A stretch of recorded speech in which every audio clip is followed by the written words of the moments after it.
तक मेरी school life रही, मैंने इस रोग का नाम भी नहीं सुना था।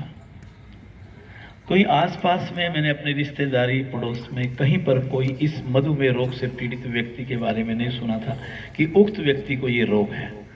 और आज ये रोग इतना ज़्यादा हो गया कि अगर आप हिंदुस्तान में देखो तो हिंदुस्तान तो दुनिया का पहला देश बन चुका है, जहां पर अगर आप हिसाब लगा लो तो लगभग 8 से 9 करोड़ व्यक्ति इस समय केवल मधुमेह रोग से पीड़ित हैं। एक आंकड़ा मैं साथ में और दे दिया करता हूं कि आज की तारीख में 12 से 13 करोड़ व्यक्ति हिंदुस्तान के अंदर वो हैं जो कि डायबिटीज के रोग की दहलीज पर खड़े हैं। इसका मतलब समझ गया कि वो निकट भविष्य में डायबिटिक होने वाले हैं। तो ऐसी स्थिति में भारतीय योग संस्थान जैसी संस्था की क्या सामाजिक ड्यूटी बनती है, क्या मोरल ड्यूटी बनती है, आप कल्पना कर सकते हैं। क्योंकि हमारा एक प्लेटफॉर्म है जिसमें हम की लाखों करोड़ों लोगों के संपर्क में रहते हैं।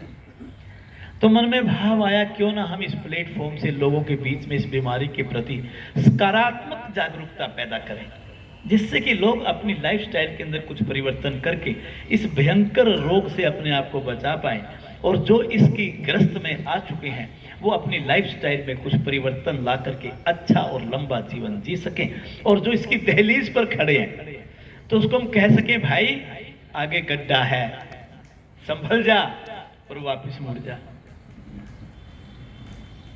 आगे गड्ढा है, आगे मत बढ़, वापस मुड़ जा। तो इन 13 लाख करोड़ लोगों को हम अगर चाहें तो केवल दिनचर्या में परिवर्तन करके योग के मार्ग पर चला करके मेरा दृढ़ विश्वास है कि हम उनको डायबिटिक होने से बचा सकते हैं।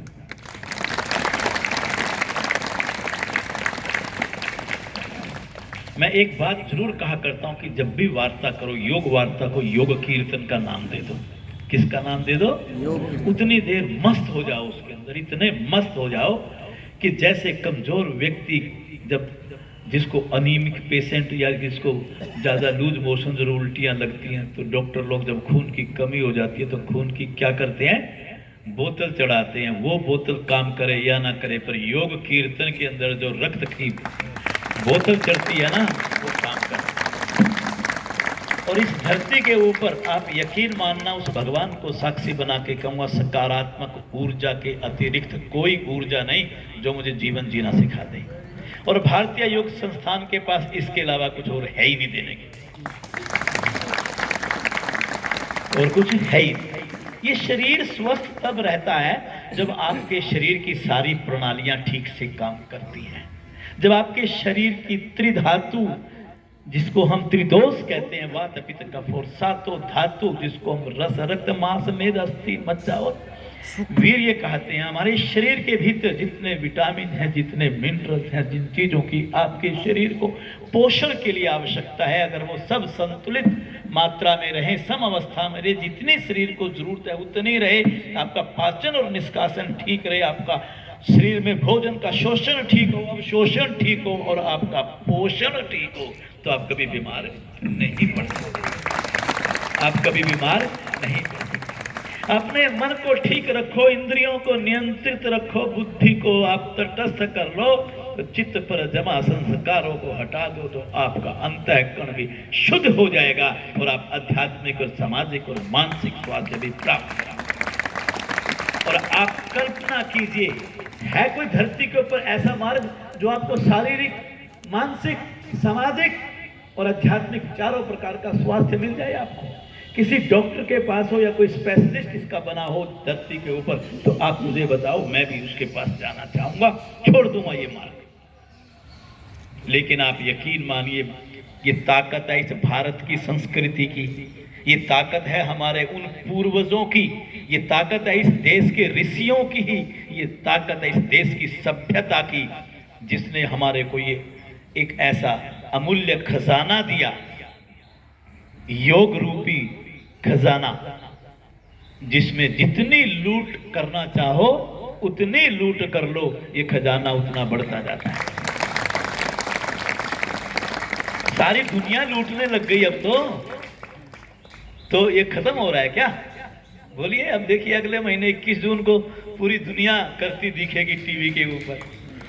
तो ये ताकत भारत की है जो पूरी दुनिया को कुछ दे सकता है, वरना सब आज की दुनिया में व्यापारी हैं, लेते पहले हैं देते बाद। हर चीज की कीमत चाहिए हमें, हर चीज की कीमत चाहिए। योग की भी हम कीमत मांगते हैं। देखते हैं हम समाज में, अपनी आंखें बंद कर लेते हैं, लेकिन हम किसी से बुरा नहीं मानते। अगर किसी ने पढ़ाई कर ली योग के अंदर अपनी जीविका कमाने के लिए तो कमाने दो, पर भारतीय योग संस्थान का तो संकल्प है क्या कि हम इस देश की संस्कृति को बिकने नहीं देंगे। हम इस देश की संस्कृति को, बोलिए, बिकने देंगे।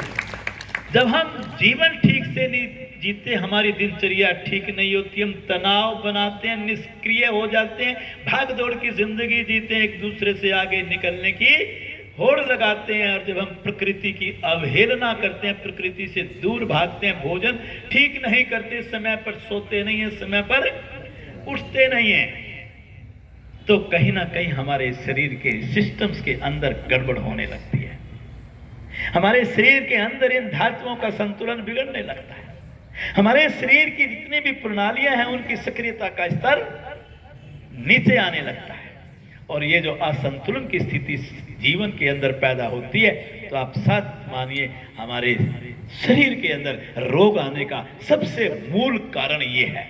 हम मूल कारण को तो देखते नहीं, और निवारण के लिए डॉक्टर के पीछे पड़ जाते हैं। पैसा आपके पास खूब हो गया, एक छींक क्या आ गई, तुरंत डॉक्टर के पास